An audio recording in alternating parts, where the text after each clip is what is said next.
Assalamualaikum warahmatullahi wabarakatuh. Di video ini saya akan memaparkan hasil tugas akhir mata kuliah Farmakologi 3 tentang obat anestetika. Anestetika pertama kali ditemukan oleh O.W. Holmes, yang artinya tidak ada rasa sakit. Anestetika dibagi menjadi dua, yaitu anestetika umum dan anestetika lokal. Anestetika umum adalah obat yang dapat menimbulkan anestesi, yaitu suatu keadaan depresi umum dari berbagai pusat di sistem saraf pusat yang bersifat reversibel, di mana seluruh perasaan dan kesadaran ditiadakan sehingga lebih mirip dengan keadaan pingsan. Anestesi digunakan pada pembedahan dengan maksud mencapai keadaan pingsan, merintangi rangsangan nyeri atau analgesia, memblokir refleks terhadap manipulasi pembedahan, serta menimbulkan pelemasan otot atau relaksasi. Selanjutnya yaitu penggolongan anestetika umum. Anestetika umum dibagi menjadi dua, yaitu anestetika intravena dan anestetika inhalasi. Anestetika intravena biasa dipakai untuk taraf induksi, kemudian dilanjutkan anestetika inhalasi untuk mempertahankan keadaan tidak sadar. Contoh diazepam, ketamin, dan propofol. Yang kedua adalah anestetika inhalasi, diberikan sebagai uap melalui saluran pernapasan. Contoh influran, isofluran. Lalu ada contoh senyawa anestetika inhalasi. Yang pertama halotan. Mekanisme kerja bersifat menekan refleks dari paring dan laring, melebarkan bronkioli dan mengurangi sekresi ludah dan Yang kedua interaksi obat. Terdapat obat-obat yang diketahui dapat berinteraksi dengan haloten sehingga dapat meningkatkan resiko efek samping, mempengaruhi efek obat, juga meningkatkan resiko aritmia seperti rimpapisin, teopilin, epinefrin, dan ketamin. Yang ketiga yaitu efek samping, menekan pernapasan dan kegiatan jantung, hipotensi jika penggunaan berulang, maka dapat menimbulkan kerusakan hati. Selanjutnya contoh senyawa anestetika inhalasi yaitu isofluran. Mekanisme kerjanya, isofluran mengaktifkan kalsium dependent ATPase di retikulum sarkoplasma dengan cara meningkatkan fluiditas membran lemak saraf. Obat ini juga berikatan dengan subunit D sintase ATP dan NADH dehidrogenase. Yang kedua interaksi obat. Isofluran berinteraksi dengan berbagai jenis obat. Pemberiannya bersamaan dengan adrenalin atau epinefrin, norepinefrin, dan beberapa obat beta simpatomimetik. Selama anestesi akan menyebabkan aritmia supraventrikular atau aritmia ventrikel. Yang ketiga yaitu efek sampingnya, yaitu hipotensi, menekan pernapasan, aritmi, dan merangsang SSP. Pasca bedah dapat timbul hipotermi atau menggigil serta mual dan muntah. Daya kerjanya dapat melemaskan otot uterus. Zat ini meningkatkan perdarahan pada persalinan, SC, dan abortus. Contoh senyawa anestetika inhalasi intravena yaitu tiopental. Mekanisme kerjanya, anestetikum injeksi baik tetapi sangat singkat. Tes setengah kurang lebih 5 menit, mulai kerjanya cepat tetapi efek analgetis dan relaksasi ototnya tidak cukup kuat. Interaksi obat, efek samping tiopental cenderung lebih sering muncul bila digunakan bersama dengan obat amiodaron. Tiopental juga dapat berinteraksi dengan tembakau dan alkohol hingga menimbulkan efek samping. Setelah itu efek samping tiopental yaitu depresi pernapasan, terutama pada injeksi yang terlalu cepat dan dosis berlebihan, menyebabkan sering menguap, batuk, dan kejang laring pada taraf awal anestesi, dapat menembus plasenta dan masuk ke dalam. Selanjutnya contoh senyawa anestetika inhalasi intravena. Yang kedua adalah diazepam.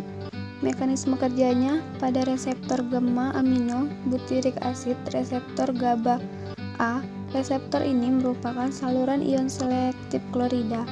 GABA merupakan neurotransmitter yang bekerja sebagai inhibitor yang akan menurunkan eksitabilitas sel-sel neuron. Interaksi obat yaitu penurunan kesadaran dan gangguan pernapasan bila digunakan dengan obat golongan opioid, misalnya morfin, lalu peningkatan efek mengantuk jika digunakan dengan obat antivirus, zidopudin. Efek sampingnya depresi pernapasan, terutama pada injeksi yang terlalu cepat dan dosis berlebihan, menyebabkan sering menguap, batuk, dan kejang laring pada taraf awal anestesi, dapat menembus plasenta dan masuk ke dalam ASI. Selanjutnya contoh senyawa anestetika intravena yaitu ketamin. Mekanisme kerja, bekerja dengan cara menghambat efek membran eksitatori neurotransmitter asam glutamat pada subtipe reseptor NMDA. Interaksi obat, yang pertama memperlambat masa pemulihan jika digunakan dengan obat-obatan fenobarbital. Yang kedua dapat meningkatkan resiko bradikardia dan hipotensi jika digunakan dengan gas bius seperti haloten. Yang ketiga dapat meningkatkan risiko gangguan sistem saraf pusat dan pernapasan jika digunakan dengan obat penenang seperti diazepam dan clonazepam. Yang keempat dapat meningkatkan risiko hipertensi jika digunakan dengan hormon tiroid seperti levothyroxine. Selanjutnya efek samping, halusinasi, kebingungan, perilaku irasional, tonus otot yang meningkat terkadang menyerupai kejang, kenaikan tekanan darah sementara dan takikardia atau detak jantung di atas normal, bradikardia, detak jantung di bawah normal, mual, muntah, lakrimasi, hipersalivasi, ruam sementara, dan nyeri pada tempat injeksi.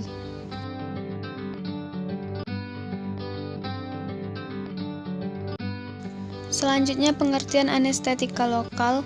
Anestetika lokal adalah golongan obat yang menghambat hantaran saraf bila dikenakan secara lokal pada jaringan saraf dengan konsentrasi yang cepat. Anestetika lokal dapat mengakibatkan kehilangan rasa dengan jalan beberapa cara, misalnya dengan jalan menghindari untuk sementara pembentukan dan transmisi impuls melalui saraf dan ujungnya.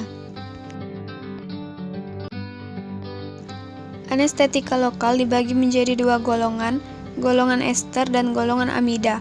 Golongan ester contohnya prokain, dan golongan amida contohnya lidokain dan bufikain. Contoh senyawa anestetika golongan amida yaitu lidokain dengan mekanisme kerja memblokade kanal natrium sehingga mencegah konduksi impuls. Lidokain memiliki bagian lipofilik atau cincin aromatik yang dihubungkan dengan bagian hidrofilik melalui rantai amide. Bagian lipofilik ini meningkatkan potensi dan durasi serta mempengaruhi mekanisme kerja lidokain. Selanjutnya interaksi obat dapat meningkatkan kadar lidokain dalam darah jika dikonsumsi dengan simetidin dan propranolol. Meningkatkan risiko gangguan jantung jika dikonsumsi dengan obat golongan beta blocker, misalnya bisoprolol. Selanjutnya yaitu efek samping. Lidokain dapat terjadi di hampir seluruh sistem organ, termasuk sistem saraf pusat dan kardiovaskular. Interaksi obat lidokain dapat menyebabkan peningkatan maupun penurunan konsentrasi dan efek lidokain maupun obat yang berinteraksi. Selanjutnya contoh senyawa anestetika golongan amida yaitu bufikain. Mekanisme kerja, bekerja dengan memblokade inisiasi dan konduksi impuls saraf yang mengurangi permeabilitas membran neuronal ke ion natrium sehingga mengakibatkan penghambatan depolarisasi tanpa blokade konduksi. Yang kedua, interaksi obat yaitu meningkatkan risiko terjadinya efek samping jika digunakan dengan obat darah tinggi jenis penghambat beta misalnya bisoprolol atau jenis antagonis kalsium misalnya amlodipin serta lidokain. Peningkatan efek bufikain jika digunakan dengan obat simetidin dan ranitidin. Beresiko menimbulkan gangguan jantung jika digunakan dengan obat untuk mengatur irama jantung seperti amiodaron. Efek sampingnya yaitu mual dan muntah, menggigil, sakit kepala, dan nyeri punggung.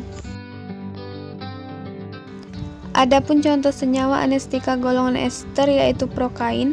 Dengan mekanisme kerja, mencegah transmisi impuls, saraf atau blokade konduksi dengan menghambat pengiriman ion natrium melalui gerbang ion natrium selektif pada membran saraf. Lalu interaksi obat menurunkan kerja obat lain atau meningkatkan konsentrasi obat. Efek sampingnya apabila dicurigai adanya kejadian hipersensitivitas seperti ruam, bengkak pada daerah wajah, gatal, sesak napas, dan jantung berdebar, segera hentikan pemakaian obat dan lakukan tata laksana yang sesuai. Demikianlah hasil presentasi tentang obat anestetika. Jika ada salah kata saya mohon maaf. Saya akhiri. Wassalamualaikum warahmatullahi wabarakatuh. Hasil tugas akhir mata kuliah farmakologi 3 yang berjudul tentang antidepresi. Antidepresi atau antidepresan adalah golongan obat untuk mengobati depresi. Selain depresi, antidepresan juga digunakan untuk mengobati gangguan cemas, fobia, dan bulimia. Obat ini bekerja dengan cara menyeimbangkan kandungan senyawa kimia alami dalam otak yang terlibat mempengaruhi suasana hati. Depresi adalah gangguan kesehatan mental yang berkaitan dengan kondisi kejiwaan. Depresi dapat dialami oleh siapa saja, baik perempuan ataupun pria, di usia muda ataupun lansia. Depresi yang dialami seseorang dikategorikan ringan atau berat dilihat dari gejala-gejala yang dialami. Depresi pun tergolong gangguan kesehatan yang memiliki sifat kekambuhan atau berulang. Etiologi antidepresi dikaitkan karena kekurangan neurotransmitter eksitatory monoamin yaitu norepinefrin, serotonin, dan dopamin. Selanjutnya yaitu jenis-jenis antidepresi. Yang pertama depresi ringan, yang kedua depresi berat, yang ketiga depresi psikotik, yang keempat depresi kronis atau distimia, yang kelima depresi postpartum, yang keenam depresi musiman, dan yang ketujuh substance induced mood disorder. Ada 5 golongan obat antidepresi, berikut penjelasannya. Yang pertama, antidepresan trisiklik. Antidepresan trisiklik merupakan obat antidepresan yang tergolong sudah lama, seringkali banyak menimbulkan efek samping bila dibandingkan dengan antidepresan lain. Jenis ini biasa dipakai jika obat jenis lain tidak memberikan respon. Mekanisme kerjanya menghambat penguraian norepinefrin sekaligus serotonin.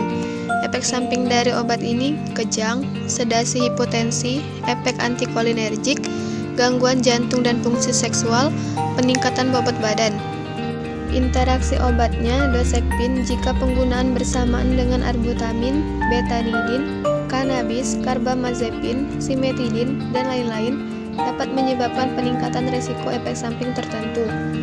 Lalu amitriptilin jika interaksi antara amitriptilin dan MAOI seperti isokarbosazid, phenelzin, tranilsipromin, seligilin dapat menyebabkan sindrom serotonin yang berpotensi letal. Untuk itu, penggunaan MAOI harus dihentikan setidaknya 2 minggu sebelum menggunakan amitriptilin. Sindrom serotonin juga dapat terjadi pada penggunaan amitriptilin bersama dengan SSRI, seperti citalopram, sertralin, dan fluoxetine. SSRI juga memiliki efek inhibisi sitokrom P450-2D6 sehingga menyebabkan peningkatan konsentrasi amitriptilin. Contoh sediaan yang beredar di pasaran yaitu dosepin HCl, salagon krim 5%, dan amitriptilin yaitu amitriptilin tablet 25 mg. Yang kedua, antidepresan SSRIs yaitu selective serotonin reuptake inhibitor digunakan untuk mengobati depresi sedang sampai berat. SSRI adalah jenis antidepresan yang paling sering diresepkan karena resiko efek sampingnya tergolong rendah. Mekanisme kerjanya yaitu SSRI bekerja memblokir serotonin agar tidak diserap kembali oleh sel saraf. Saraf biasanya mendaur ulang neurotransmitter ini. Hal ini menyebabkan peningkatan konsentrasi serotonin yang dapat meningkatkan mood dan kembali menumbuhkan minat terhadap aktivitas yang dulunya disukai. Efek samping obat ini yang pertama gangguan saluran cerna, dipengaruhi jumlah dosis, yang kedua anoreksia, yang ketiga reaksi hipersensitivitas termasuk gatal, biduran, anafilaksis, mialgia, yang keempat mulut kering, dan yang kelima mengantuk. Interaksi obat yaitu fluoxetine. Jika fluoxetine dan obat lain yaitu ibuprofen, aspirin, thiazolin dapat menyebabkan efektivitas obat menurun dan dapat meningkatkan potensi terjadinya efek samping. Yang kedua, sertralin meningkatkan resiko kelebihan zat kimia serotonin jika digunakan bersama antibiotik linezolid, fentanyl, tramadol, lithium, dan antidepresan trisiklik. Contoh sediaan yang ada di pasaran yaitu fluoxetine, Deprezak tablet 20 mg dan Norceptin 20 mg. Lalu ada sertralin, antidepresan. Yang ketiga, antidepresan SNRIs yaitu serotonin norepinephrine reuptake inhibitor, bekerja lebih spesifik dibandingkan dengan TCA sehingga kemungkinan efek samping yang terjadi lebih kecil. Mekanisme kerjanya menghambat penguraian norepinefrin sekaligus serotonin. Efek samping insomnia, hipersomnia, diare, pusing, sakit kepala, nafsu makan berkurang, sering berkeringat, konstipasi, sakit kepala, dan mulut kering atau serostemia. Interaksi obat yang pertama meningkatkan risiko keracunan obat jika dikonsumsi dengan obat MDMA, obat antidepresan golongan SSRIs seperti fluoxetine. Yang kedua, meningkatkan kemungkinan efek samping yang fatal jika digunakan bersama obat antidepresan golongan MAOI. Yang ketiga, menurunkan efektivitas duloxetine jika digunakan bersama dengan obat simetidin, fluvoxamine, dan antibiotik golongan quinolone seperti ciprofloxacin. Yang keempat, meningkatkan efek samping seperti pendarahan dan memar jika digunakan bersama obat antikoagulan, antiplatelet seperti aspirin dan clopidogrel, dan obat antiinflamasi non-steroid atau NSAID. Contoh sediaan yang beredar di pasaran yaitu venlafaxine, Effexor XR tablet 37,5 mg, 75 mg, dan satu. Yang kedua, duloxetine, Cymbalta tablet 30 dan 60 mg. Yang keempat, antidepresan MAOIs yaitu monoamin oksidase inhibitor, diberikan jika obat antidepresan lain tidak membantu, karena obat golongan ini banyak menimbulkan interaksi dengan makanan atau obat lain, sering menimbulkan efek samping, serta menimbulkan efek ketergantungan, dan harus menghindari sejumlah makanan dan obat karena meningkatkan aktivitas adrenergik, menyebabkan hipertensi krisis, atau makanan fermentasi atau yang diawetkan. Dan obat simpatok. Mekanisme kerjanya menghambat enzim monoamin oksidase yang menguraikan senyawa-senyawa monoamin termasuk serotonin.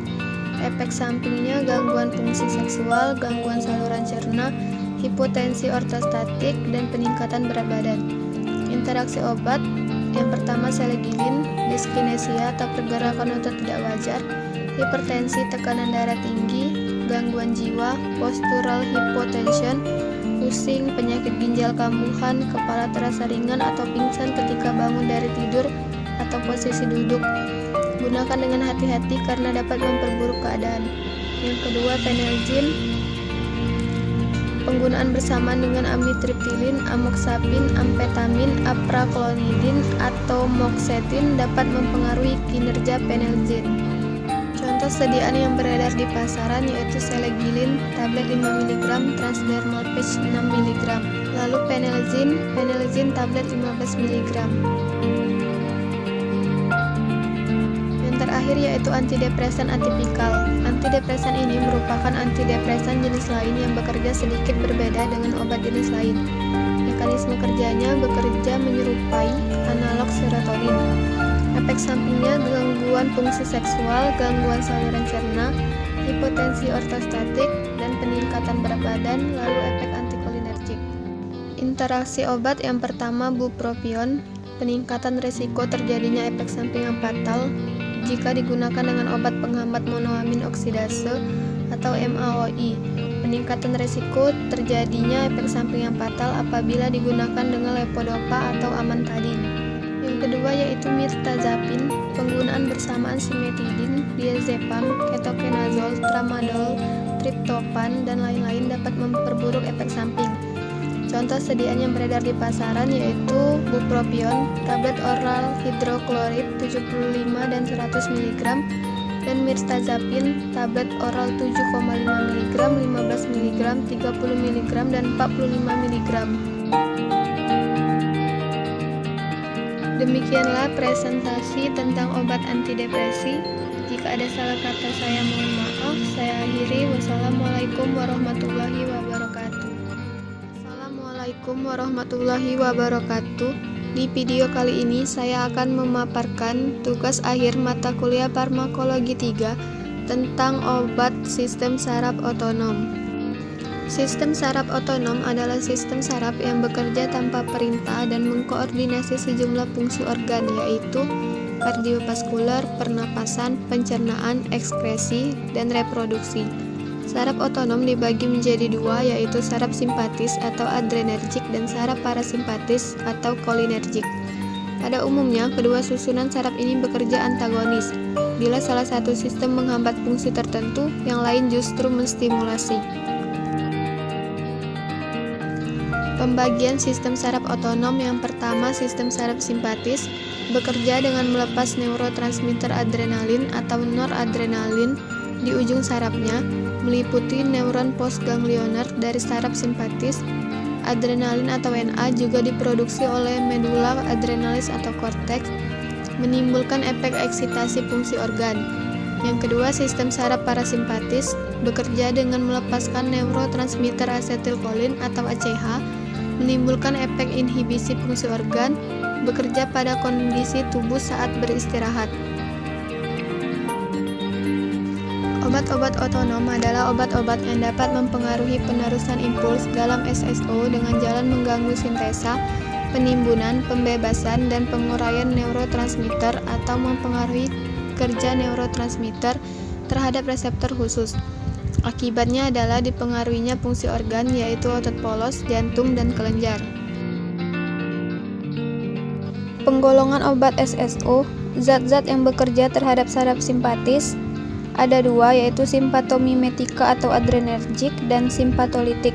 Simpatomimetika yaitu meningkatkan aktivitas saraf simpatis. Golongan obat inhibitor MAO, inhibitor COMT, agonis tidak langsung, dan agonis langsung. Sedangkan simpatolitik yaitu menurunkan aktivitas saraf simpatis. Golongan obat yang pertama menurunkan jumlah epinefrin di neuron, yang kedua antagonis anoreseptor. Selanjutnya, zat-zat yang bekerja terhadap saraf parasimpatis dibagi menjadi dua, parasimpatomimetik dan parasimpatolitik. Parasimpatomimetik yaitu meningkatkan aktivitas sel atau jaringan atau organ yang bekerja di bawah koordinasi saraf parasimpatis. Golongan obatnya yang pertama parasimpatomimetik langsung dan parasimpatomimetik tidak langsung. Lalu ada parasimpatolitik yaitu mengantagonis neurotransmitter asetilkolin sehingga menurunkan aktivitas sel atau jaringan. Golongan obatnya yang pertama menghambat sekresi bronkus, yang kedua menghambat sekresi asam lambung, yang ketiga bronkodilatasi, dan yang keempat spasmolitik. Contoh senyawa obat dari golongan simpatomimetik yang pertama inhibitor MAO atau monoamin oksidase. Dengan mekanisme kerjanya menghambat kerja enzim MAO A atau B dengan cara berkompetisi dengan neurotransmitter monoamin. Lalu interaksi obatnya meningkatkan tekanan darah yang berbahaya jika pasien menggunakan atau mengkonsumsi makanan yang banyak mengandung tiramin. Efek sampingnya mulut kering, mual, sembelit, insomnia, sakit kepala, timbul reaksi pada kulit yang ditempelkan koyo MAOI. Sediaan yang beredar yaitu selegilin koyo 6 mg, penelzin 15 mg, tranilsipromin 10-20 mg, dan isokarbosazid 30 mg. Yang kedua, inhibitor COMT, mekanisme kerja menghambat zat alami tertentu yang memecah levodopa dalam tubuh. Lalu efek sampingnya mulut kering, mual, sembelit, insomnia, sakit kepala, pusing, agitasi atau kecemasan. Sediaan yang beredar tolkapon dan entacapon. Yang ketiga, agonis tidak langsung, mekanisme kerja meningkatkan kadar norepinefrin atau NE pada neuroefektor Janssen melalui mekanisme menghambat proses pengambilan kembali NE, mempermudah proses pelepasan NE, memperlambat proses penguraian NE oleh MAOI. Contoh obat ephedrine dapat menembus sawar darah otak dan mempengaruhi sistem saraf pusat. Cara kerjanya adalah melepaskan norepinefrin, namun ada juga efek lainnya yaitu sebagai bronkodilator. Yang kedua, amfetamin dan turunannya. Efeknya sama seperti ephedrine, yaitu bisa menembus sawar darah otak, namun efeknya jauh lebih kuat. Para atlet yang minum ini akan merasa bertenaga dan tidak merasa capek. Sekarang sudah tidak direkomendasikan sebagai obat lagi karena telah disalahgunakan. Yang keempat, agonis langsung. Mekanisme kerjanya, obat yang termasuk tipe ini langsung berikatan pada reseptor adrenergik, sehingga mengaktifasi reseptor tersebut. Obat-obat yang bertindak sebagai agonis adrenergik langsung memiliki afinitas terhadap reseptor-reseptor tertentu. Sediaan obat dari agonis langsung yang pertama, norepinefrin, memiliki afinitas terhadap reseptor alfa beta 1. Yang kedua, epinefrin, memiliki afinitas terhadap reseptor alfa beta 1 beta 2. Yang ketiga, isoproterenol, memiliki afinitas terhadap reseptor beta 1 beta 2. Efek sampingnya tremor atau agonis beta 2, mulut kering dan sedasi, agonis alfa 2, hipertensi dan aritmia, agonis alfa 1. Selanjutnya, golongan simpatolitik. Mekanisme kerjanya, obat yang mengeblok sistem saraf simpatik dengan mekanisme menurunkan rangsang simpatetik dari otak, mengeblok reseptor adrenergik, dan menurunkan pengeluaran Ne. Efek sampingnya hipotensi postural dan sinkop, alfa 1 antagonis, bradikardia dan dapat memperburuk kondisi gagal jantung dan infark miokardium, peningkatan resistensi saluran napas beta antagonis. Contoh obatnya, yang pertama alpha blocker, obat atau senyawa yang mengeblok reseptor alpha adrenergik dibagi menjadi 3. Yang pertama pengeblok alpha yaitu pentolamin dan tolazolin. Yang kedua pengeblok alpha 1, prazosin, trimazolin dan terazolin. Yang ketiga pengeblok alpha 2 yaitu yohimbin.